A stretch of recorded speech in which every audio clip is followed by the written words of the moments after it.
হয়ে মরতে হলে ইসলামকে জীবন ব্যবস্থা হিসেবে গ্রহণ করতে হবে। পারবেন?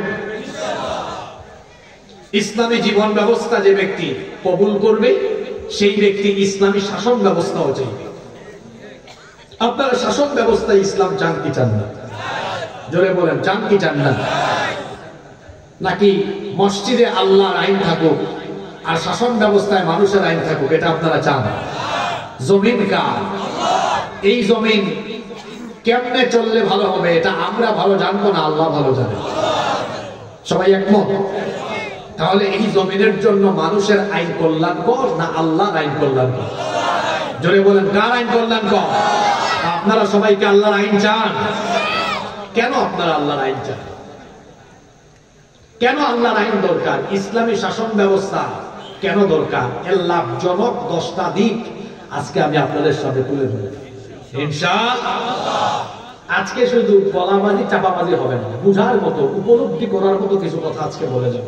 এরপরে আপনারা সিদ্ধান্ত নেবেন যে মানুষের শাসন দরকার না আল্লাহর শাসনে দরকার। সিদ্ধান্ত নেওয়ার ইখতিয়ার আমার না, সিদ্ধান্ত নেওয়ার ইখতিয়ার একমাত্র আপনার। এটা আমি আপনার উপর ছেড়ে দিয়ে যাব, চাপায়ে দিয়ে যাব না। তাহলে ইসলামী শাসন ব্যবস্থা কেন দরকার, এর লাভজনক কয়টা দিক আজকে তুলে ধরবো। জোরে বলেন কয়টা? ক্লান্ত হয়ে গেছেন নাকি? আরো জোরে বলেন কয়টা? নাম্বার 1, 1 নাম্বার, ইসলামী শাসন ব্যবস্থা যদি প্রতিষ্ঠিত হয়, ইসলামী শাসন ব্যবস্থা যদি প্রতিষ্ঠিত হয় তাহলে সমাজের মধ্যে ন্যায় বিচার প্রতিষ্ঠিত হবে। কি প্রতিষ্ঠিত হবে?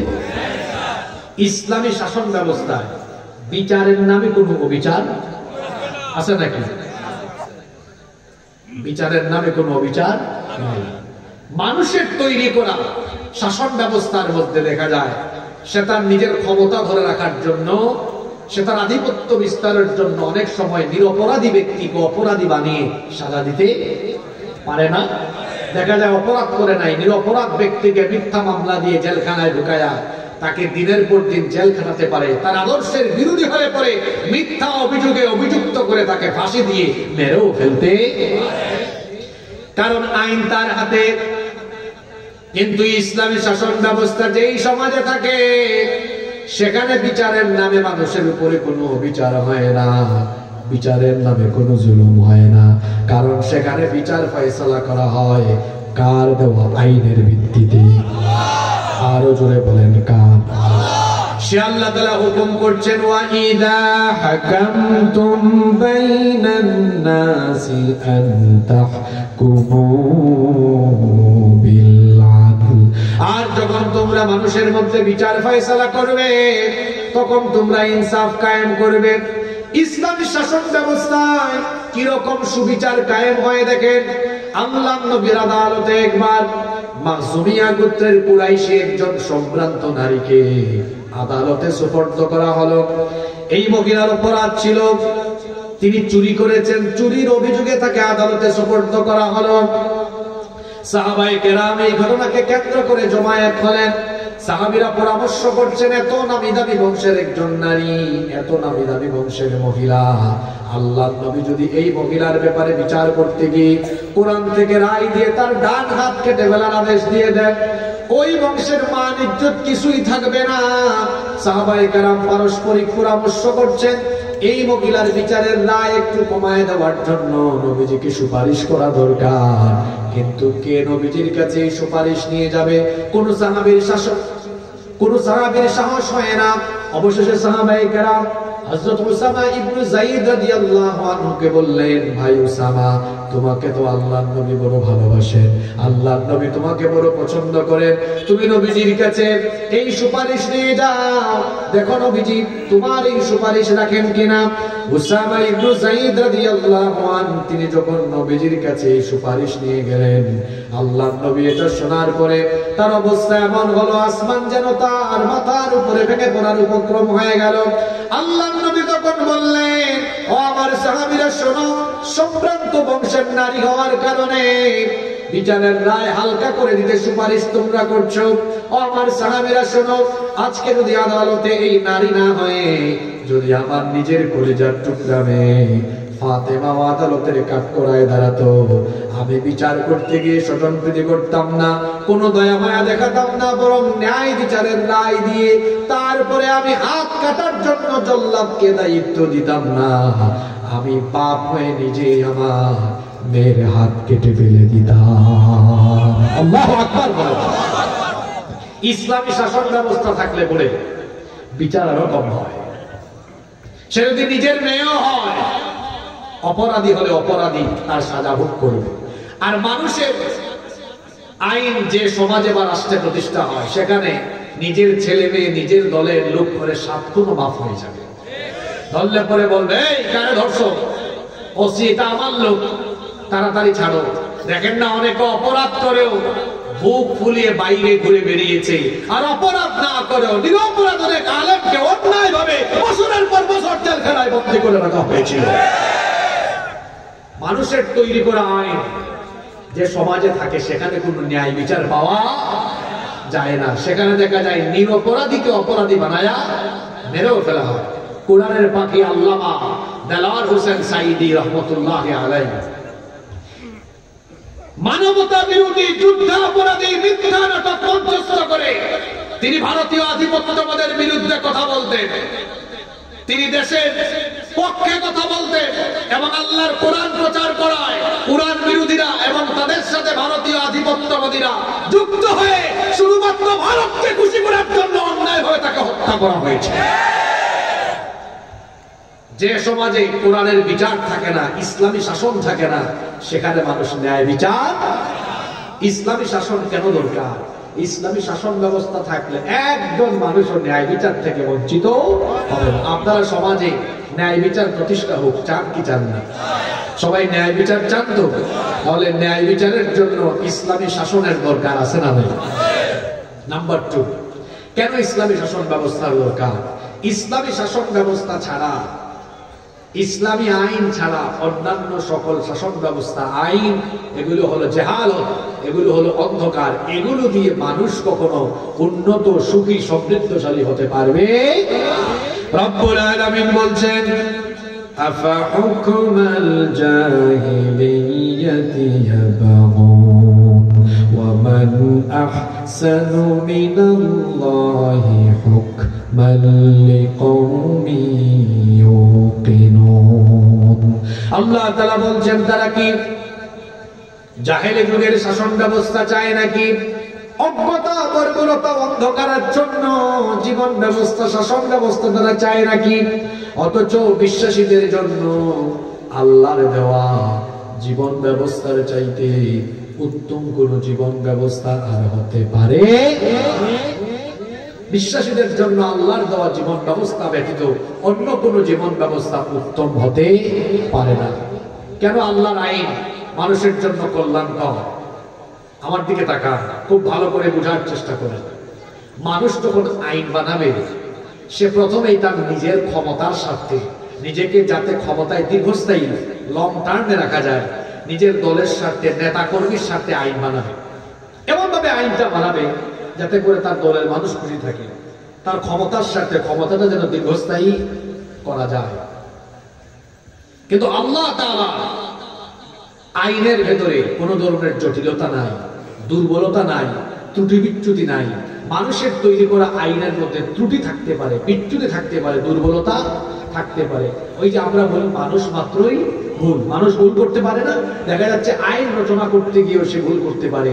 এজন্যই দেখবেন মানুষের তৈরি করা আইন দিয়ে পৃথিবীতে যত দেশ চলে, এই আইনগুলো ফিক্স না। কয়েক বছর, কয়েক মাস পর পর আইন সংশোধন হয়, বাতিল হয়, অ্যাড করা হয়, কারণ মানুষ ভুল করে। কিন্তু আপনারা বলেন তো, আল্লাহ তাআলা আমাদেরকে যে আইনের কিতাব দিয়েছেন, এখানে কি কোনো ভুল ভ্রান্তি আছে? যালিকাল কিতাব লা রাইবা ফি হুদাল লিল মুত্তাকিন, এর ভেতরে কোনো ভুল নাই, কোনো সন্দেহ নাই। তাহলে একমাত্র নির্ভুল, অথেন্টিক, ত্রুটিমুক্ত, জটিলতামুক্ত আইনের কিতাব দিয়েই তো মানবতার কল্যাণ হতে পারে। দোষ ত্রুটিযুক্ত এবং জটিলতাযুক্ত আইন দিয়ে মানুষের ভাগ্যের পরিবর্তন হয় না, হবেও না। এজন্য দেখুন এই দেশ ৭১ সালে স্বাধীন হয়ে আজ ২০২৫, ৫৪ বছর ধরে এখানে শুধু ব্যক্তি আর দলের পরিবর্তন হয়, মানুষের ভাগ্যের পরিবর্তন হয় না। মানুষের ভাগ্যের পরিবর্তন ততদিন হবে না যতদিন না আল্লাহর দেওয়া আইনের ভিত্তিতে এই দেশ পরিচালিত হয়। এবার আমার দিকে তাকান, এই যে আমরা এখানে চেয়ারে বসা ৩ জন, এই গোবিন্দপুর চালানোর জন্য ওনাকে দায়িত্ব দিলেন, আপনি এই গোবিন্দপুর চালান। উনি গোবিন্দপুর চালানোর জন্য কিছু আইন বানালেন, ফৌজদারি দেওয়ানি, চুরি করলে কি, ডাকাতি করলে কি, মানুষের সম্পদ দখল করলে কি, ইত্যাদি ইত্যাদি আইন বানালেন। উনি তো এক সময় রিটায়ার্ডে যাবেন, মাতার মরণ হবে। এর পরবর্তীতে মনে করলেন, উনি আসলেন, তিনি আসার পরে মনে করলেন আমি যে দল গঠন করে আসছি, আমার দলের বেশিরভাগ শেষরা চোর, এদেরকে খুশি রাখা দরকার। এজন্য চুরির শাস্তি কমায় দিলেন, চাঁদাবাজির সুযোগ করে দিলেন। উনি ওনার মতো আইন কাটছাট করলেন। এরপরে আমি যখন চান্স পাইলাম, আমি চিন্তা করলাম আমার আশেপাশে সব লুটপাটকারীর দল, এদেরকে খুশি রাখা দরকার। আমি আইন আরো কিছু বাতিল করলাম, কিছু অ্যাড করলাম। আপনাদের কি মনে হয় মানুষ আইন বানায় সে জনগণের স্বার্থে না নিজের ক্ষমতার স্বার্থে? জোরে বলেন, কার স্বার্থে? কেউ জনগণের স্বার্থে বানায় না। আপনি যদি এটা মনে করে থাকেন আপনি ভুলের মধ্যে পড়ে আছেন।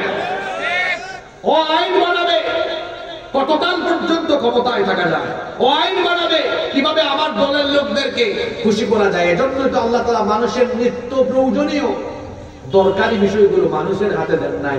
কারণ মানুষ যে স্বার্থপর এগুলো তার হাতে পাইলে খবর আছে। যেমন প্রতিদিন আমাদের যা যা দরকার, যেমন দেখেন আলো, সূর্যের আলো দরকার আছে না নাই? বাতাস, একটু কথা বলেন মহিলাদের মতো কেন আপনারা? বাতাস, আগুন, পানি, অক্সিজেন, এগুলো কি মানুষের হাতে? জোরে বলতে হবে, কার হাতে? মানুষের হাতে দিলে কি হইতে জানেন? জুলাই আগস্ট এই কাম হইতো না। বলতে যতক্ষণ আমার কথা না বলবি অক্সিজেন বন্ধ করে রাখবে, পানি দেব না, বাতাস দিব না, দিনের বেলা আন্দোলন করো না, সূর্যের আলো দিব। তাহলে বুঝা গেল দরকারি বিষয়গুলো আল্লাহ মানুষের হাতে, আল্লাহ নিজের কাছে রেখে দিয়েছেন। আপনার আমার চেয়ে আল্লাহ ভালো জানেন এই মানুষ সেলফিশ। সে যখন আইন বানানোর সুযোগ পাবে নিজের ক্ষমতার স্বার্থে যা দরকার তাই করবে। আপনি দেখেন না ক্ষমতার স্বার্থে গুলি করে মানুষ মারে, ওর হাতে আলো বাতাস আগুন পানি থাকলে আগুন বাতাস আলো পানি না দিয়ে মানুষ মারবে। আপনি কি কথা বুঝেন? এই জন্য আল্লাহ এগুলো দেন নাই। গুরুত্বপূর্ণ জিনিস আল্লাহ তার কাছে রেখেছেন যাতে মানুষ স্বৈরাচারী হলেও অতিমাত্রার স্বৈরাচারী যেন না হতে। চিন্তা করেন তো যদি ওইগুলো আল্লাহ দিতেন, আলো বাতাস আগুন পানি অক্সিজেন, নড়াচড়া করতে পারতেন, আপনি মাহফিল করবেন না? যখন অনুমতি আনতে চাইতেন আপনারা বলতো তোর অনুমতি দিব, তোর এলাকার বাতাস বন্ধ করে দেবে। ঠিক আছে কথা? এখন বুঝে শুনে নিরপেক্ষ মন মগজ নিয়ে এখানে বলেন, এখানে বিভিন্ন দলের মানুষ আছেন, দল বাদ দেন। এখন আমরা সবাই এক দল, আল্লাহর দল। এখন আমরা মুসলমান, আমাদের পরিচয় কি? মুসলমান। মুসলমান হয়ে নিরপেক্ষ মন মগজ দিয়ে বলেন তো একজন মানুষ আইন প্রণয়নের সুযোগ পেলে সে আগে কার স্বার্থ বিবেচনা করবে? আগে নিজেরটা দেবে, তারপরে কার? তার দলের, তার আশেপাশের লোক, এরপরে সুযোগ পাইলে মানুষে। এখন বলেন এইরকম মানুষের বানানো স্বার্থবাদী আইন দিয়ে একটা দেশের কি উন্নয়ন হতে পারে? জোরে বলেন পারে? ৫৪ বছর ধরে আমাদের ভাগ্য বদলাবার কথা বলে বলে যারাই সুযোগ পেয়েছে আমরা দেখেছি মানুষের ভাগ্য বদলায় নাই। প্রতিদিন তাদের পোশাক বদলায়, মোবাইল বদলায়, নতুন নতুন মডেলের গাড়ি কিনে গাড়ি বদলায়, বাড়ি বদলায়। মানুষের ভাগ্য আর বদলায় না। মানুষের ভাগ্য বদলাতে হলে জেনারেশন জি যারা জুলাই আগস্টের বিপ্লব ঘটিয়েছে তাদেরকে বুঝতে হবে মানুষের তৈরি করা আইন নয়, আল্লাহর দেওয়া আইন দিয়ে মানুষের ভাগ্যের পরিবর্তন হবে।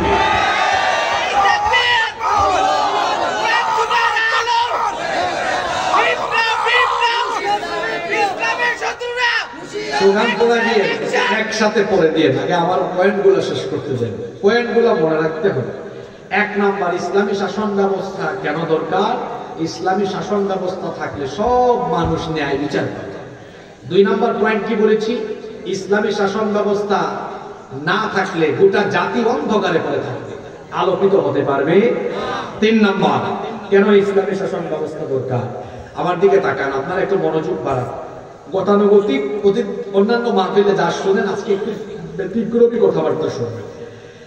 ইসলামী শাসন ব্যবস্থা কেন দরকার? ইসলামী শাসন ব্যবস্থা যদি কোনো রাষ্ট্রে, কোনো সমাজে প্রতিষ্ঠা না হয়, তাহলে আল্লাহর কোরআনের বহু আয়াত কোরআন শরীফের ভেতরে বন্দী থাকবে, এগুলো কোনোদিন সমাজে আর বাস্তবায়ন। উদাহরণ নেবেন? আচ্ছা, এখানে আছে কোরআনে ওয়াসারিকু ওয়াসারিকাতু ফাকতাউ আইদিয়াহুমা, চোর সে নারী হোক পুরুষ হোক, অপরাধ প্রমাণিত হলে ডান হাত কেটে দাও। আপনারা বলেন তো, ইসলামী শাসন ব্যবস্থা যদি প্রতিষ্ঠিত না হয়, এই আয়াতের আমল কি কোনো কালে ঘটবে? তাহলে এটা ইসলামী রাষ্ট্র, ইসলামী শাসন ব্যবস্থা না থাকলে এই আয়াত কিতাবের ভিতরে, বলেন বন্দী, কিতাবের ভিতরে, জোরে বলেন কিতাবের ভেতরে। সূরা নূর খুলেন, আল্লাহ সেখানে কি বলছেন? জিনা করে, ব্যভিচার করে, অবিবাহিত হলে তারে 80টা বেত লাগাও, 1 বছরের জন্য নির্বাসনে পাঠাও, বিবাহিত হলে রজম, মৃত্যুদণ্ড নিশ্চিত করো। যদি ইসলামী শাসন ব্যবস্থা কোনো সমাজে প্রতিষ্ঠিত না হয়, তাহলে এই আয়াতের বাস্তবায়ন হবে? কথা বলছেন না কেন? এই আয়াত কিতাবের ভেতরে বন্দী। তাহলে বোঝা গেল, ইসলামী শাসন ব্যবস্থা যদি প্রতিষ্ঠিত না হয়, কোরআনের শত শত হাজার হাজার আয়াত কোরআনের মধ্যেই বন্দী থাকবে, বাস্তবায়ন। এখন আল্লাহ এই আয়াত দিয়েছেন, এই বিধান দিয়েছেন, এগুলো কোরআন শরীফের ভেতরে থাকার জন্য না সমাজ রাষ্ট্র প্রতিষ্ঠা হওয়ার জন্য? আজ আপনার সমাজ, আপনার রাষ্ট্রে আল্লাহর দেওয়া এই ইফেক্টিভ কল্যাণকর আইনগুলো নেই বলে আপনার সমাজে চুরি বাড়ে, ডাকাতি বাড়ে, লুটপাট বাড়ে, ধর্ষণ বাড়ে। আপনি চুরি, ডাকাতি, ধর্ষণ, লুটপাটের বিচার কোরআন দিয়ে করে দেখেন, সবাই তারের মতো সুদা হয়ে যাবে। আপনি আপনার আইন দিয়ে বিচার করেন। এক চোর চুরি করে জেলে ঢুকছে, যাওয়ার সময় বলে যায় অসুবিধা নাই, এমনি হাতে নাড়ে। আদালত চত্বরে অনেকে দেখবেন যে প্রিজন ভ্যানে উঠে হাত নাড়ে না। তারপরে অনেককে বলে অসুবিধা নাই, কয়েকদিন পরে আমি আসতেছি। দেখা যায় জেল খেটে জামিন নিয়ে যখন বের হয়, আরো প্রমোশন নেই। আগে ছিল ছোট চোর, পরে হয় বড় চোর। ঠিক আছে কথা? আপনি চুরির বিচার কোরআন দিয়ে করেন তো। এই গোবিন্দপুরে একজন চোর ধরে আল্লাহর দেওয়া বিধান কার্যকর করে দেখেন, একটা বিচার দেখে গোটা 14 গ্রামের চোরেরা তারের মতো সোজা হয়ে যাবে। ইসলামী শাসন ব্যবস্থা কেন দরকার? 3 নম্বর পয়েন্ট, ইসলামী শাসন ব্যবস্থা না থাকলে অনেক আয়াত কিতাবের ভেতরে বন্দী থাকবে, বাস্তবায়ন আর হবে। কয়টা পয়েন্ট গেল? নাম্বার 4, 4 নম্বর। কেন ইসলামী শাসন ব্যবস্থা দরকার? ইসলামী শাসন ব্যবস্থা থাকলে হিন্দু, মুসলমান, বৌদ্ধ, খ্রিস্টান সকল ধর্মের মানুষ তাদের পূর্ণাঙ্গ স্বাধীনতা পাবে, পূর্ণাঙ্গ অধিকার পাবে। নারী তার অধিকার পাবে, শিশু তার অধিকার পাবে, নারীরা এই দেশে বেইজ্জত হবে না, ব্যবসায়ী তার অধিকার পাবে, সবাই তার অধিকার পরিপূর্ণ আকারে পাবে। অনেকে বলে থাকেন, যদি ইসলামী শাসন ব্যবস্থা কোন সমাজে প্রতিষ্ঠিত হয়, তাহলে হিন্দুদের কি হবে? এই যেন মায়ের চেয়ে মাসের দরদ। ইসলামী শাসন ব্যবস্থা কায়েম হলে হিন্দু কেন, বৌদ্ধ, খ্রিস্টান সব ধর্মের মানুষ আরো আরামে থাকবে। আমি আমার ভাষায় বলি, মায়ের কোলে শিশু যেমন নিরাপদ, ইসলামী রাষ্ট্রে অমুসলিমরাও আরো নিরাপদ। সুবহানাল্লাহ। কারণ আমার ইসলাম এত সুন্দর। আল্লাহ আমাদেরকে শিখিয়েছেন, তোমাদের রাষ্ট্রে বসবাসকারী অমুসলিম যদি থাকে, তাদের উপর জুলুম করো না, তাদের উপরে নিপীড়ন করো না। রব্বুল আলামিন কোরআনে কারীমের 60 নম্বর সূরা সূরাতুল মুমতাহিনা এর 8 নম্বর আয়াতে বলছেন, লা ইয়ানহাকুমুল্লাহু আনিল্লাযীনা লাম ইউকাতিলুকুম ফিদ-দীনি ওয়া লাম ইউখরিজুকুম মিন দিয়ারিকুম আন তাবাররুহুম ওয়া তুকসিতু ইলাইহিম ইন্নাল্লাহা ইউহিব্বুল মুকসিতিন। আল্লাহ তাআলা বলছেন, যারা তোমাদের সাথে যুদ্ধে জড়ায়নি তাদের ব্যাপারে আল্লাহর হুকুম হলো, আল্লাহ বলছেন তাদেরকে তোমরা তাদের সাথে তোমরা রুরু আচরণ করো না, জুলুম করো না। দিনের ব্যাপারে যারা তোমাদের সাথে যুদ্ধে জড়ায়নি এবং যারা তোমাদেরকে ঘর বাড়ি থেকে বিতাড়িত করেননি, যারা করেনি, আল্লাহ বলছেন তাদের সাথে সম্মানজনক আচরণ করো, তাদের সাথে ইনসাফপূর্ণ আচরণ করো। অমুসলিমদের সাথে অসম্মানজনক, বৈষম্যমূলক, জুলুম নির্যাতনমূলক আচরণ করো না। আল্লাহ বলছেন তাদের সাথে ন্যায় বিচার করো। আবার অন্য আয়াতে আল্লাহ বলেছেন অমুসলিমদের উপাস্যদেরকে গালি দিও না। তোমরা যদি অমুসলিমদের উপাস্যদেরকে গালি দাও অজ্ঞতাবশত, তারাও তোমাদের আল্লাহ তাআলাকে গালি দিয়ে বসবে। এমনকি আমার ইসলাম কত সুন্দর, অমুসলিমদের উপাসনালয়ে হামলা চালাতে নিষেধ করেছেন মুহাম্মদ। আমরা বলি সাল্লাল্লাহু আলাইহি ওয়াসাল্লাম। আল্লাহ নবী যখন কোথাও কোনো সাহাবাদের দল প্রেরণ করতেন, যুদ্ধের কোনো বাহিনী পাঠাতেন, নিষেধ করে দিতেন নারী এবং শিশুদের গায়ে কোনো হামলা করো না, বয়স্কদের গায়ে হামলা করো না। শুধু তাই নয়, কোনো উপাসনালয়ে হামলা চালায় না। ইসলাম কত সুন্দর, যুদ্ধের সময়ও উপাসনালয়ে হামলা চালাতে নিষেধ করা হয়েছে। স্বাভাবিক অবস্থায় তো নিষেধ আছেই, তাহলে ইসলাম যদি কায়েম হয়ে যায়, অমুসলিমরাও আরামে থাকবে, তাদের উপাসনালয়গুলো অরক্ষিত থাকবে না, সুরক্ষিত থাকবে, তারা তাদের ধর্ম পালন করবে, তারা তাদের অধিকার ফিরে পাবে। ইসলামী শাসন ব্যবস্থা যদি কায়েম হয়ে যায়, সকল অমুসলিমেরা নিরাপদে এই দেশে থাকতে পারবে। কিন্তু আমার পাশের দেশ থেকে মাঝে মাঝে উস্কানি দেওয়া হয়। শুধু তাই নয়, দেশি বিদেশি শত্রুরা মাঝে মাঝে বলে যে যদি ইসলামী শাসন ব্যবস্থা কায়েম হয়ে যায়, মৌলবাদ, জঙ্গিবাদ প্রতিষ্ঠা হয়ে যাবে, দেখা যাবে অমুসলিম যারা আছে এদের ঘরবাড়ি আর থাকবে না। আমি বলি নিজের চরকায় তেল দাও, সাম্প্রদায়িক সম্প্রীতির সবক আমাদেরকে দাও। আমার দেশে সাম্প্রদায়িক সম্প্রীতির যে উত্তম নজির আছে তা পৃথিবীর কোথাও। পাশের দেশ থেকে যারা আমাদেরকে সম্প্রীতির সবক দেয়, ওদের স্বভাব তো আপনারা জানেন। ওদের দেশে কি সম্প্রীতি আছে? কথা বলেন না কেন আপনারা? আমার দেশে অমুসলিমরা যারা সংখ্যালঘু হিসাবে আছে, তারা জামাইয়া ধরে আছে। এই দেশে কি সংখ্যালঘুদের উপরে মুসলমানরা কোনো নির্যাতন করে? কখনো আপনারা করবেন? কখনোই না। ইসলাম আমাদেরকে এটা শেখায়। যারা আমাদেরকে সম্প্রীতির সবক দেয়, ওদের স্বভাব আমরা জানি। গুজরাটে, সিকিমে, হায়দ্রাবাদে, কাশ্মীরে তোমরা কি অসভ্যতার নজির পেশ করেছো তা গোটা পৃথিবীবাসী জানে। সম্প্রীতির সবক তোমরা আমাদেরকে দাও, অথচ পৃথিবীতে তোমাদের মতো উগ্র, তোমাদের মতো চরমপন্থী সন্ত্রাসী জঙ্গি আর কেউ নাই। আমরা এই বাংলাদেশে কখনো কোনো উপাসনালয়ে হামলা চালাইনি, কোনোদিন চালাবো না।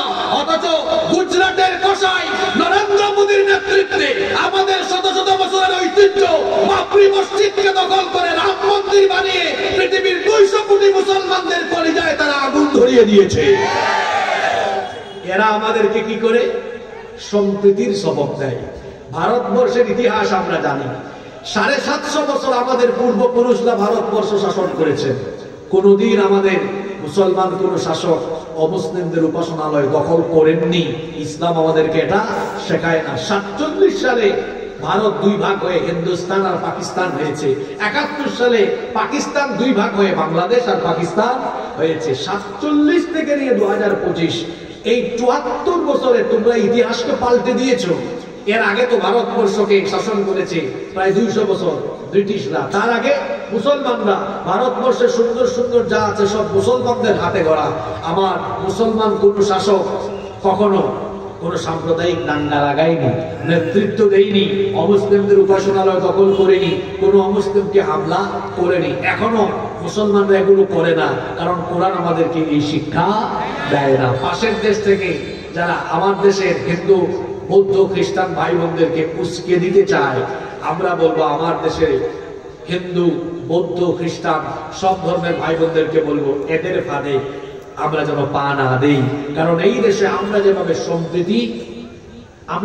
সম্প্রীতি রক্ষা করে যুগের পর যুগ ধরে আমরা চলছি, সামনের দিনগুলো তো আমরা চলবো ইনশাআল্লাহ। এই সম্প্রীতি কেউ নষ্ট করতে পারবে? আপনারা দেখেছেন গত কয়েক মাস ধরে ভারতীয় মিডিয়াগুলোতে আমাদের দেশ সম্পর্কে কেমন মিথ্যাচার পড়ানো হয়েছে। বলা হয়েছে কি এদেশে নাকি হিন্দুদের ঘর বাড়ি জ্বালায় পুরা শেষ করে দেওয়া হচ্ছে। কথাটা কি সত্য? জোরে বলেন, সত্য? মিথ্যাচার রটিয়ে রটিয়ে তারপরে আমাদেরকে তো হুমকিও দিল। ওই যে একটা চ্যানেল আছে রিপাবলিক বাংলা, ময়ূখ রঞ্জন, ব্যাংক যেমন লাফায় ও শুধু এরকম লাফায়। তারপরে ডিসপ্লের মধ্যে বাংলাদেশের মানচিত্র এনে বলে এই যে চট্টগ্রাম, রংপুর, সিলেট, বাংলাদেশের চিকেন স্ন্যাক, আমরা এটা দখল করে ফেলব। আমার বাড়ি তো সিলেটে, আমরা সিলেটে খুব মজা করে আঞ্চলিক ভাষায় বলি আও ভাইয়া হাওয়াও আমানির বাদে দেখ পায় দরিয়া কিলা বাদাম দে। বুঝছেন আপনারা? আঞ্চলিক ভাষা আও মানে আসো, আইয়া হাওয়াও মানে ঢুকো, বালের দরিয়া বাদাম দিব, বাদাম মানে শুরু করবো, খুব মাই দিব। সিলেটের লোকদের কি চিনো না? হযরত শাহজালাল রহমাতুল্লাহ আলাইহির রুহানি সন্তানেরা, হযরত শাহজালাল রহমাতুল্লাহ আলাইহি যেভাবে সিলেটে ঢুকে গৌর গোবিন্দকে সিলেট থেকে দাঁড়িয়ে দিয়েছেন, গৌর গোবিন্দের উত্তরসূরিরা, উগ্রবাদীরা যদি সিলেটের মাটির দিকে হাত বাড়ায়, শাহজালালের উত্তরসূরিরা সেই কালো হাত ভেঙে চুলে টুকরা টুকরা করে দিবে। আমার দেশের মানচিত্রের উপরে কেউ যদি কুনজর দেয় তার খবর আছে। আমরা যুদ্ধপ্রিয় নই, আমরা শান্তিপ্রিয়। মুসলমানদের ইতিহাস হলো আমরা কখনো কাউকে আক্রমণ করি না, তবে আমাদের স্বভাব হলো আমাদেরকে কেউ আক্রান্ত করলে আমরা কাউকে ছাড় দেই না। একটা সিংহ ঘুমিয়ে আছে, ঘুমিয়ে থাকলে তাকে ঘুমিয়ে থাকতে দেওয়াই ভালো। তার কানের কাছে গিয়ে খুচাখুচি করলে সে যদি জেগে উঠে খবর আছে না। মুসলমান তো সিংহের জাতি, আমরা শান্তিপ্রিয়, শান্তিতে আছে, শান্তিতে থাকতে দেন। আপনি যদি নিজে থেকেই গায়ের উপর এসে আমাদের করেন, আমরা তো বসে থাকবো না। ইউনুস সাহেব বলেছেন 7 সিস্টারের কথা, আর আমি আজকে এখানে বলে গেলাম। রাসূল তো 1500 বছর আগে বলে গিয়েছেন কিয়ামতের আগে হিন্দুস্তানে একটি যুদ্ধ হবে, যেটা গাজওয়াতুল হিন্দ, এবং এই যুদ্ধে অসংখ্য মুসলমান শহীদ হবে, কিন্তু মুসলমানরা বিজয়ী হবে। সুবহানাল্লাহ। আমার রাসূল বলেছেন আমার উম্মতের 2 দলকে আল্লাহ জাহান্নাম থেকে মুক্তি দিবেন। কয় দল? এটা নাসাই এবং তিরমিজি শরীফে হাদিস এসেছে। সাউবান রাদিয়াল্লাহু আনহু হাদিসটি বর্ণনা করেছেন। নবীজি বলেছেন ইসাবাতান মিন উম্মতি আহরাজাহুম আল্লাহু মিনান নার। আল্লাহ নবী বলেছেন আমার উম্মতের 2টি দলকে আল্লাহ তাআলা জাহান্নাম থেকে মুক্তি দিয়েছেন। মানে আল্লাহ তাআলা তাদের কাছ থেকে কোনো হিসাব না নিয়ে, বিচার না করে আল্লাহ তাদেরকে জান্নাত দিয়ে দিবেন। সুবহানাল্লাহ। এই 2 দলে আমরা থাকতে চাই কি চাই না? এক দল হলো ইসাবাতুন তাগজুল হিন্দ, এক দল হলো যারা হিন্দুস্তানের বিরুদ্ধে যুদ্ধে অংশ নিবে। হিন্দুস্তানের বিরুদ্ধে যুদ্ধে অংশ নেওয়া প্রত্যেকটা মুমিনকে আল্লাহ তাআলা জাহান্নাম থেকে রক্ষা করে দিবে। খেয়াল করে শুনেন হাদিসটা, শহীদ হওয়া নয়, যুদ্ধে অংশগ্রহণ। তাহলে 1500 বছর আগে রাসূলের এই হাদিস আমাদের কি বার্তা দেয়? হিন্দুস্তানে একটা যুদ্ধ হতে পারে। আমরা আগেই বলেছি যুদ্ধপ্রিয় নই, আমরা কি? শান্তিপ্রিয়। যদি বলেন কি? শান্তিপ্রিয়। কিন্তু আপনি যদি নিজেই যুদ্ধ বাজিয়ে দেন, আমি তো বসে থাকবো না। আমি আক্রান্ত হলে আমি কি বসে থাকবো? বসে থাকবো না। এদেশের প্রতিটি যুবক, তরুণ, আবাল, বৃদ্ধ, বনিতা গাজওয়াতুল হিন্দের চেতনা নিয়ে যখন ময়দানে নামবে, রাসূলের ভবিষ্যৎবাণী অনুযায়ী মুসলমান তো বিজয়ী হবে। এই জন্য আমি বলেছি ভারত যদি আমার দেশের মানচিত্রের দিকে পুনজর দেয়, শুধুমাত্র 7 সিস্টার নয়, ওদের ভারতের মানচিত্র টুকরা টুকরা হয়ে গিয়ে দিল্লিতে কালেমার পতাকা উড়ায় দেওয়া হবে। গাজওয়াতুল হিন্দ, এখানে অংশ নেওয়া প্রত্যেকটি মুসলমানকে আল্লাহ মাফ করে দিবেন। সুবহানাল্লাহ। আরো একদল বাকি আছেন, আরেক দলকে নবীজি বলেছেন ওয়া ইসাবাতুন তাকুনু মা ঈসা ইবনে মারইয়াম আলাইহিস সালাম। আমরা জানি পৃথিবীর একজন নবীর এখনো ইন্তেকাল হয় নাই। ওই নবীর নাম কি? আল্লাহ তাকে আবার পাঠাবেন দাজ্জালকে কতল করার জন্য। তিনি যখন আবার আসবেন, ঈসা আলাইহিস সালামের সাথী যারা হবে, তার সৈন্য যারা হবে, আল্লাহ তাদেরকেও জাহান্নাম থেকে মুক্তি দিয়ে দিবেন। বেঁচে থাকলে আমরা যেন এই 2 দলে শামিল হতে পারি, আল্লাহ আমাদেরকে কবুল করেন। বলছিলাম ইসলামী শাসন ব্যবস্থা থাকলে হিন্দু, বৌদ্ধ, খ্রিস্টান সবাই তার অধিকার পাবে, কারো উপরে কোনো জুলুম হবে না। নাম্বার 5, ইসলামী শাসন ব্যবস্থা থাকলে পরে সকল মতের সকল ধর্মের মানুষ তার মতামত স্বাধীনভাবে পেশ করতে পারে। ধর্ম পালনে বাধা দেওয়া হবে না, কারণ ধর্মের ব্যাপারে তো কোনো জোর জবরদস্তি নেই। লা ইকরাহা ফিদ্দীন, ধর্মের ব্যাপারে কোনো জোর জবরদস্তি নেই। লাকুম দীনুকুম ওয়ালিয়া দীন। যদি আমাদের বাংলাদেশে এক রাবিয়া বছরই একবার বলছিলেন, বুখারী শরীফে আছে লাকুম দীনুকুম ওয়ালিয়া দীন। এটা কি বুখারী শরীফে? জেনে বলেন এটা কোথায়? কোরআনে আছে। তারপর আবার লাকুম দীনুকুম ওয়ালিয়া দীন বলে অর্থ করেছেন। আরে বাপরে বাপ, ইবনে কাসিরের চেয়ে বড় তফসীর কারণ লাকুম দীনুকুম ওয়ালিয়া দীন, ধর্ম যার যার, উৎসব সবার। ইন্না লিল্লাহি ওয়া ইন্না ইলাইহি, এর অর্থ কি এই? আরে বাপরে বাপ, কত কুতুব আমার দেশে মাঝে মাঝে পাওয়া যায়। নারায়ণগঞ্জে এক কুতুব পাওয়া গেছে, রাতে 70 টাকার তাহাজ্জুদ করে। আপনারা শুনেন নাই?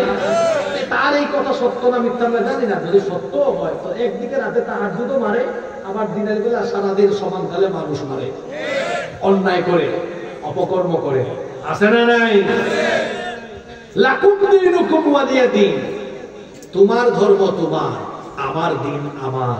তোমার ধর্ম তুমি পালন করো, আমার ধর্ম আমি পালন করব। ধর্ম যার, উৎসব।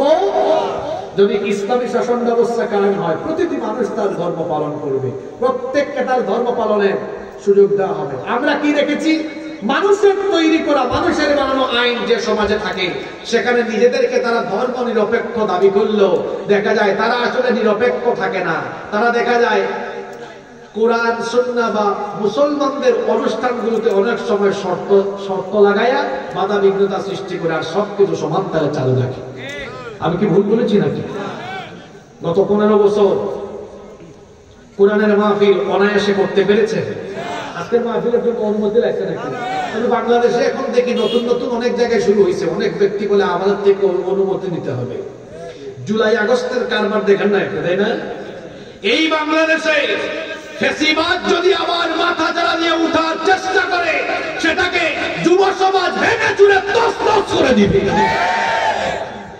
সুযোগ থাকতে সাধু সাবধান হয়ে যাবে, নইলে খবর আছে না নাই? নাম্বার 6, ইসলামী শাসন ব্যবস্থা কেন দরকার?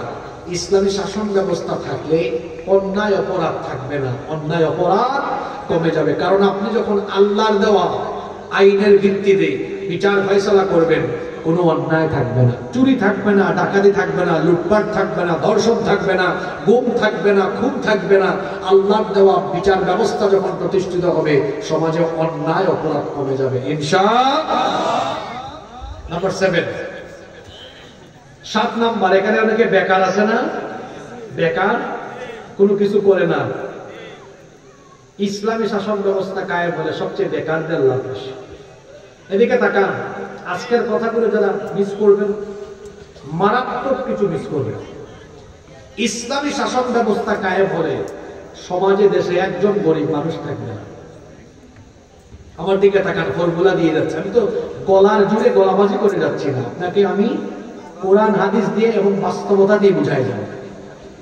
আমার দেশে গরিব মানুষ আছে না নাই? আপনার সমাজের, আপনার দেশের দারিদ্রতা, বেকারত্ব দূর করার জন্য আল্লাহ যাকাত ভিত্তিক অর্থনীতির ফর্মুলা দিয়েছে। আমার দেশের 99 জন মানুষ, কতজন? 99 জন মানুষ যাকাত দেওয়ার সিস্টেম জানে না। তারা মনে করে যাকাত দান সৎকার মতো, এজন্য মানুষ ডেকে এনে 200 টাকা, 300 টাকা, 500 টাকা দিয়ে দেয়। যাকাতের শাড়ি কিনে, যাকাতের লুঙ্গি কিনে। কোন শাড়ি, কোন লুঙ্গি যেটা বাজারের সবচেয়ে ফালতু, ব্যবহারের অনুপযোগী, এরকম কিনে তারপর দেয়। মিয়া সাহেব, যাকাত এরকম দিতে হয়। আপনারা কোন হুজুর বলছে? ওই হুজুরকেও ধরে আনে। যাকাত আল্লাহ কেন দিয়েছে? শয়তান যাকাতের বিপরীতে এনেছে সুদ ব্যবস্থা, আর আল্লাহ দিয়েছেন যাকাত ব্যবস্থা। যাকাত আল্লাহ দিয়েছেন যেন সমাজে যত বেকার আছে, সব বেকারদের বেকারত্ব যেন কি হয়ে যায়, দূর হয়ে যায়। এই জন্য আল্লাহ যাকাত দিয়েছেন। আচ্ছা দেখেন, মনে করেন আপনাকে আগে ছোট একটা উদাহরণ, তারপর বড়। ছোটটা বুঝলে বড়টা বুঝবেন। আপনাদের গ্রামের নাম কি? গোবিন্দপুর। মনে করেন এই বছর গোবিন্দপুর কেন্দ্রীয় জামে মসজিদের উদ্যোগে এই গ্রামে যাদের উপর যাকাত ফরজ হয়েছে, তাদের কাছ থেকে যাকাতের টাকা কালেকশন করে মসজিদের একটা ফান্ডে আনা হয়। বুঝতেছেন আপনারা? মনে করেন এই গ্রামে মোট 30-40 জন মানুষের উপর যাকাত ফরজ হয়েছে। হ্যাঁ যুবকরা শুনতেছো? যে বাদাম খায় না, এই পয়েন্ট তোমাদের। তোমরা বেকার তো, বিয়ে করতে পারতেছো না, দেখো বেকারত্ব কিভাবে যাবে।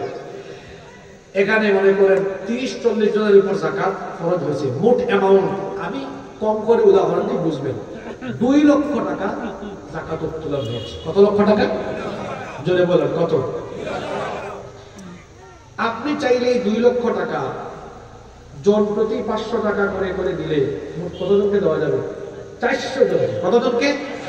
এটা জাকাতের হক আদায় হবে। আপনি এক কাজ করেন, 400 জনকে 2 লক্ষ টাকা না দিয়ে 4 জনকে দেন। কয়জনকে? কোথায় 400 আর কোথায়? বলবেন হুজুর এটা কোনো হিসাব হইল? আপনি তো বেইনসাফ মানুষ। 400 জনকে দিলে 400 জন পাইতো না? আপনি 396 জনকে বাদ দিচ্ছেন কেন? বাদ দিচ্ছি কেন আগে শুনে। এই গ্রামের 4 জন পুরুষ বা নারী হতে পারে, গরিব, খাইতে পারে না, চলতে পারে না, আপনারা আনলেন। একজন বিধবা মহিলা, তাকে আপনি 30-40 হাজার টাকা দিয়ে একটা সেলাই মেশিন কিনে দেবেন। এই মহিলার সংসার চলতে আর অসুবিধা হবে? কথা বলেন। আরেকটা ছেলে, তার পুরো পরিবার নিয়ে টেনশনে, খাইতে পারে না, আর একটা ভ্যান কিনে দেন। আপনাদের এলাকায় ভ্যান আছে নাকি? ভ্যান চালায়, ভ্যান কিনে দেন। আরেকজন, তার জমি আছে কিছু অল্প, 2টা হালের বলদ কিনে দিলে চাষবাস করে খাইতে পারবে, তো 2টা হালের বলদ বা গাভী কিনে দেন। হইল কয়জন? 3 জন। আরেকজনকে একটা টমটম, অটোরিক্সা বা একটা ছোট টমের দোকান করে দেন।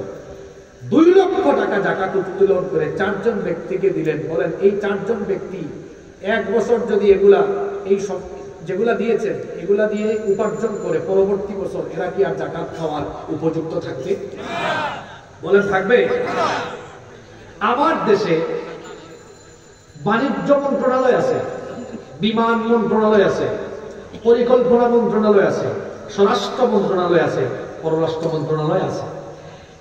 আমার দেশে যদি ইসলামী শাসন ব্যবস্থা থাকতো আর যদি জাকাত মন্ত্রণালয় থাকতো, ওই গোবিন্দপুর মসজিদ যেমন তার পুরা গ্রামের টাকা এক জায়গায় উঠেছে, জাকাত মন্ত্রী তিনি গোটা দেশের মানুষের জাকাতের টাকা জাকাত মন্ত্রণালয়ে উঠাইতে। আমার ধারণা বাংলাদেশে প্রতি বছর জাকাত মন্ত্রণালয়ে জাকাত উঠানো যাবে কমপক্ষে 10 থেকে 15 হাজার কোটি টাকা, আরো বেশি হবে। মনে করে এই বছর আমি একটা উদাহরণ দিই কিভাবে গরিব মানুষ থাকবে না দেশে।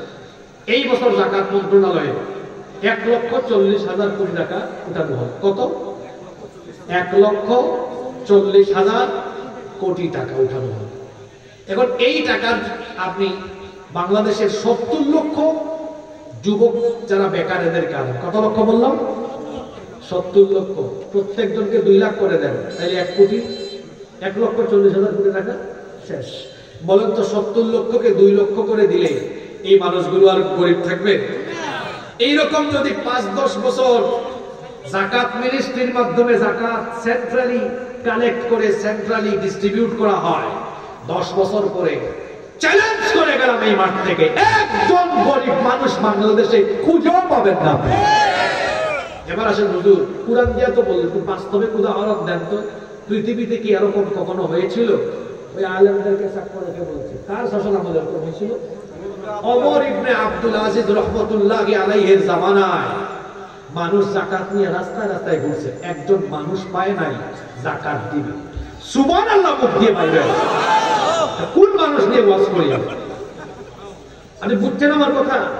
তাইলে বলেন এই দেশে বেকারত্ব, দারিদ্রতা দূর হোক, আপনারা চান কিনা?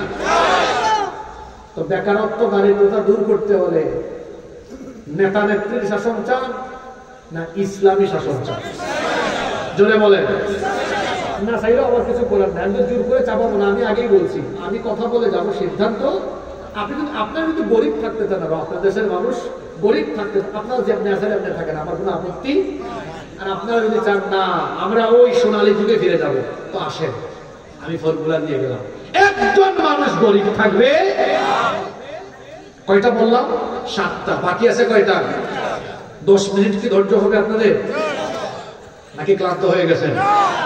নাম্বার 8, ইসলামী শাসন ব্যবস্থা থাকলে শাসকও এমন হবেন যেই শাসকের মধ্যে বাড়ি করার, গাড়ি করার, সম্পদ করার খায়েশ থাকবে না, তার ভেতরে থাকবে আল্লাহর ভয়। আর এমন দায়িত্ব পাইছি, না জানি এটার কারণে জাহান্নামে চলে যায় কিনা। আমার দেশে দেখা যায় দায়িত্ব কেউ পাইলে খুশি হয়, ফুলের মালা দেয় একজন আর একজনকে, অভিনন্দন জানায়, মনে হয় খুব খুশি। এবং দেখা যায় দায়িত্ব পাইলে আঙ্গুল ফুলে, কিরে বাটপার তুই আঙ্গুল ফুলে কলা গাছ হইলি কেন? তুই মানুষের ডিউটি পালন করলে তোর তো এত কিছু হওয়ার কথা। সরকারি চাকরি করে গাড়ি বাড়ি হয়ে গেছে, তার সারা জীবনের বেতন একত্রিত করলেও তো একটা বাড়ি বানাতে পারবে কিনা সন্দেহ। এটা হয়েছে কেমন? আমি একটু ফুটকাটা স্বভাবের মানুষ, তো যেটা বলি সুধা বলে ফেলি। আপনি হয়তো অন্য হবেন যে হুজুরিটা কেমন জানি, যা বলে ডিরেক্ট, আসলেই তো তাই। আমার দেশে এক ব্যক্তির নাম বেনজির, তার নাম যেমন বেনজির, কামও করছে নজির বিহীন। তার সারা জীবনের বেতন ভাতা রেশন দুমাস মিলাইয়া 1 কোটি সামথিং। তার সম্পত্তি আছে 2000 কোটি টাকা। খুব নেককার বান্দা, তাই না? কথা বলেন না কেন? ইসলামী শাসন ব্যবস্থা এই জন্য দরকার। ইসলামী শাসন ব্যবস্থা যদি থাকে, শাসকরা কখনো দুনিয়ামুখী হবে না, তারা হবে পরকালমুখী। দেখেন, আমি এমন একজন ব্যক্তির নাম বলি, যিনি ছোট্ট একটা ইউনিয়ন নয়, ছোট্ট একটা সংসদীয় আসন নয়, ছোট্ট একটা দেশ নয়, বরং ইনি এমন এক মহান ব্যক্তি যিনি অর্ধ দুনিয়ার প্রেসিডেন্ট ছিলেন, অর্ধেক দুনিয়াকে তিনি শাসন করেছেন। আল্লাহু আকবার। ওমর ইবনুল খাত্তাব রাদিয়াল্লাহু আনহু অর্ধ দুনিয়া শাসন করেছেন। একদিন তিনি তার ঘরের মধ্যে মোমবাতি জ্বালিয়ে কাজ করছেন। সেই যুগে তো এইরকম ইলেকট্রিক্যাল লাইট ছিল না, মোমবাতি জ্বালিয়ে ঘরের ভেতরে কাজ করছেন। এমন সময় তার কিছু আত্মীয় স্বজন দেখা সাক্ষাতের জন্য দরজায় এসে নক করলেন। তিনি তাদেরকে দরজায় থামিয়ে দিলেন, ভেতরে ঢুকতে দিলেন না। তিনি তখন তার সামনে থাকা মোমবাতির আগুন ফু দিয়ে নিভিয়ে দিলেন, নতুন আর একটি মোমবাতিতে আগুন ধরালেন। তারপরে তাদেরকে ভেতরে আসতে বললেন। ভেতরে ঢুকে এরা কৌতূহল চেপে রাখতে না পেরে জিজ্ঞেস করলো, আমিরুল মুমিনিন, আপনার সামনে তো মোমবাতিতে আগুন ধরানো ছিল, সেটা ফু দিয়ে বন্ধ করে দিয়ে নতুন আরেকটি মোমবাতিতে কেন আপনি আগুন ধরালেন? তিনি তখন বললেন, তোমরা আসার আগ পর্যন্ত রাষ্ট্রের টাকায়, জনগণের টাকায় কেনা মোমবাতির আলো জ্বালিয়ে জনগণের কল্যাণে রাষ্ট্রীয় কাজ, অফিসিয়াল কাজ করছিলাম।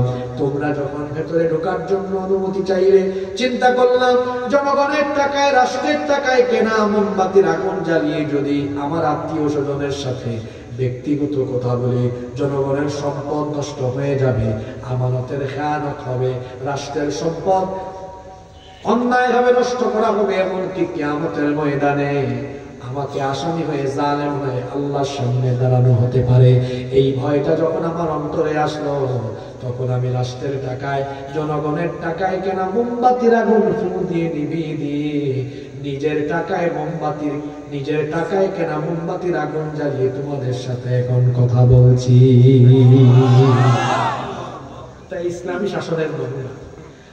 আর আপনারা যেটা সমাজে দেখেন মানুষের শাসনের নমুনা দেখছেন তো, আঙ্গুল ফুলে চোরের দল, কোটি কোটি টাকা লুটপাট করে আমার দেশটার সর্বনাশ ঘটিয়েছে।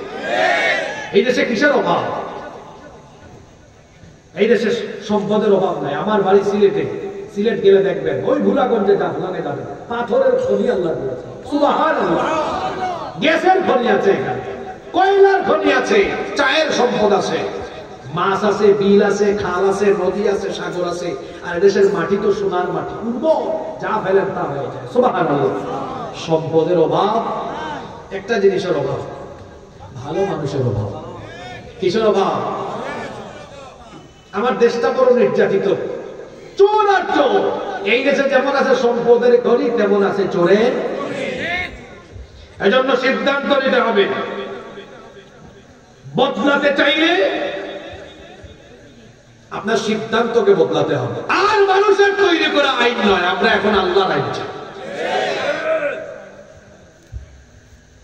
8 নম্বর পয়েন্ট গেল, ইসলামী শাসন ব্যবস্থা থাকলে শাসকরা পরহেজগার থাকে। এজন্য তো আমরা বলি আল্লাহর আইন চাই আর সৎ লোকের।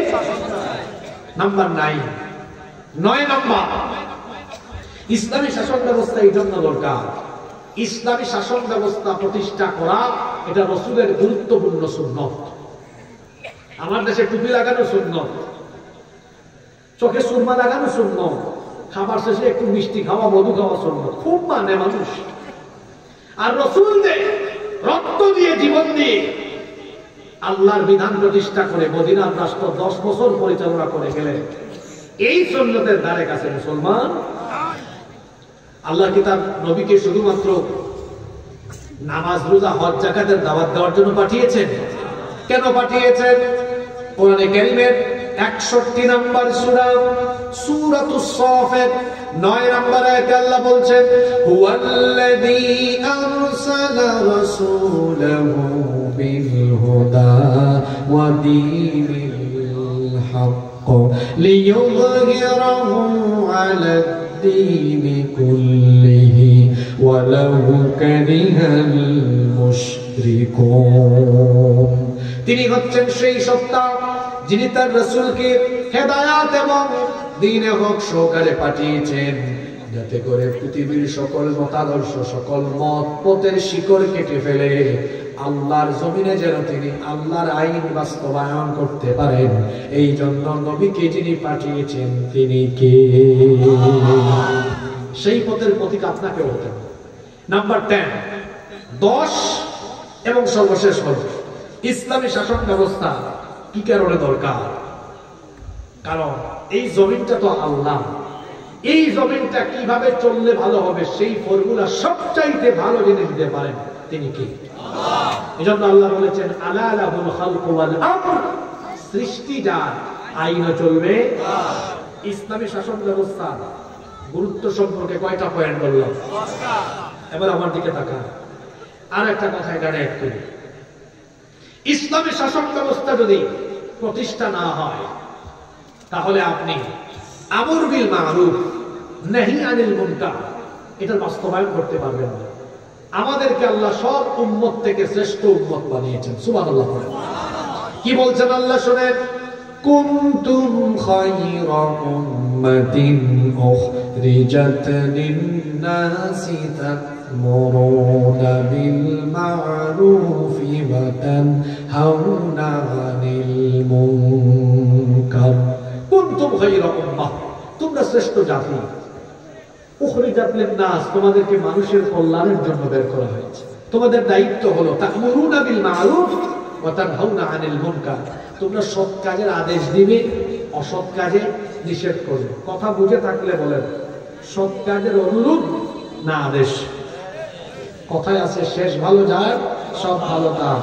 মনে হচ্ছে গুরুস্থানে বসে ওয়াজ করি। গুরুস্থান না জিন্দাস্থান? 14 গ্রামের মানুষ তো এমন না, নাকি ভেজা সাইডে চলে আসছে আজকে। ভিজা বুঝেন, ভিজা মানে ভিজা সাইডে চলে আসছে। 14 গ্রাম তো এরকম না, 14 গ্রামের মানুষ কথা বলে। বলছিলাম সৎ কাজের আদেশ না অনুরোধ? আলেমরা বসে আছে, জিজ্ঞেস করে তা'মুরুনা বিল মারুফ ওয়া তানহাউনা আনিল মুনকার। আল্লাহ আমরের সিগা দিয়েছেন, আদেশ করে। বলেন তো বাংলাদেশে ইসলাম এখন অনুরোধের জায়গায় না আদেশের জায়গায়? বুঝে শুনে বলেন। এজন্য তো আপনারা 6 দফা, 8 দফা, 9 দফা, 12 দফা পাঠ্যপুস্তকে এই জিনিস অসঙ্গতি, এটা বাদ দেওয়ার অনুরোধ, 6 দফা মেনে নেওয়ার অনুরোধ, 9 দফা মেনে নেওয়ার। তো কোরআন আর ইসলাম কি প্যাসেঞ্জারের সিটে থাকার জন্য এসেছে নাকি? এটা থাকবে ড্রাইভিং সিটে। আমরা আজ কোরআনকে, ইসলামকে মসজিদে, মাদ্রাসায়, ওয়াজের মঞ্চে রেখে দিয়েছি বলে আমরা দেখা যায় এখন ইসলামের পক্ষে আদেশ করতে পারি না। অনুরোধ করি, আমরা দাবি নিয়ে যাই, অনুরোধ করি। ওই জায়গা পার্লামেন্ট, সেক্রেটারিয়েট আর বঙ্গভবন যেদিন কোরআনের দখলে আসবে, যেদিন সেখানে কোরআন রাখা যাবে, সেদিন অনুরোধ নয়, আদেশ করে করে অন্যায়কে বন্ধ করে দেওয়া হবে। এজন্য এই কোরআনকে, ইসলামকে ওই হুকুমাতের জায়গায় নিয়ে যেতে হবে, যেটা করেছেন মুহাম্মাদুর রাসূলুল্লাহ সাল্লাল্লাহু আলাইহি ওয়াসাল্লাম। তিনি কি এই কোরআনকে হুকুমাতের জায়গায় নিয়ে 10 বছর মদিনার রাষ্ট্র পরিচালনা করেননি? ওয়াজ আর পাওয়ার পার্থক্য বুঝাই আজকে আপনাদেরকে নিয়ে মোনাজাত করব। ওয়াজ আর একটা কথা কি বললাম, পাওয়ার মানে ক্ষমতা। ওয়াজ আর পাওয়ার দুটা জিনিস বুঝেন। এখানে ওয়াজ করে সবাইকে আমি নামাজের কথা বললো, কয়েকজন পড়বে, কয়েকজন। আর পাওয়ার মানে কি বুঝেন? ওখান থেকে বলা হবে নামাজ না পড়লে ব্যাট লাগানো হবে, দেখবেন ওযু ছাড়াও দৌড় মারবে। বুঝছেন আপনি? ধর্ষক তারা এত বুঝায়, তাও মাঠের থেকে গিয়া মেয়ে একটা যায় টিটকারি মারে। কোরআনের আইন একটু চালু করে দেখে হে তারের মতো সুদা হয়ে যায়। ওয়াজ আর পাওয়ার বুঝছেন? রাসূল ওয়াজ করেছেন, ওয়াজ করেন নাই? রাসূল ওয়াজ করেছেন, মানুষকে কোরআন শুনিয়েছেন, বুঝিয়েছেন। আবার রাসূল কোরআনকে পাওয়ারের জায়গায়ও নাকি নিয়ে যান নাই? আমি কি ভুল বললাম নাকি? আমার নবী কত বছর রাষ্ট্র পরিচালনা করেছেন? জোরে বলেন। এই সুন্নাত আপনারা পালন করবেন না বুঝি? কোরআন কি ওই জায়গায় পৌঁছাবেন না? ওই জায়গায় পৌঁছালে আজকে কতগুলো পয়েন্ট বললাম। ন্যায় বিচার হবে, আলো আসবে, শান্তি আসবে, বেকারত্ব ঘটবে। একটা মানুষ বেকার শান্তি পাবেন, সুখ পাবেন, অধিকার পাবেন, লুটপাট থাকবে না, দুর্নীতি থাকবে না, চুরি থাকবে না, ডাকাতি থাকবে না, শান্তি আর শান্তি চলে আসবে। সুবহানাল্লাহ। এজন্য আমরা আল্লাহর দেওয়া কোরআনের শাসন, আমরা কি কোরআনের শুধু মাহফিল শুনবো না কোরআনের শাসনও চাই? কারা কারা চান না হাত তুলে? বেহুশ কয়েকজন পাইছে? সবাই চান তো? চাইলে কি করতে হবে? সবাইকে কোরআনের পক্ষে থাকতে হবে, কোরআন পড়তে হবে, বুঝতে হবে। বছরে একদিন মাহফিল শুনলেই হবে না, প্রতিদিন কোরআন পড়েন, 5 আয়াত করে পড়েন, অর্থ সহ ব্যাখ্যা সহ। 4 বছরে পুরো কোরআন শেষ হবে। 10 আয়াত করে অর্থ সহ ব্যাখ্যা সহ পড়েন, 2 বছরে শেষ হবে। 20 আয়াত করে পড়েন, 1 বছরে ফর্মুলাও দিয়ে গেলাম। আল্লাহ আমাদেরকে কথাগুলো শোনা, মানার, বোঝার তৌফিক দান করুন।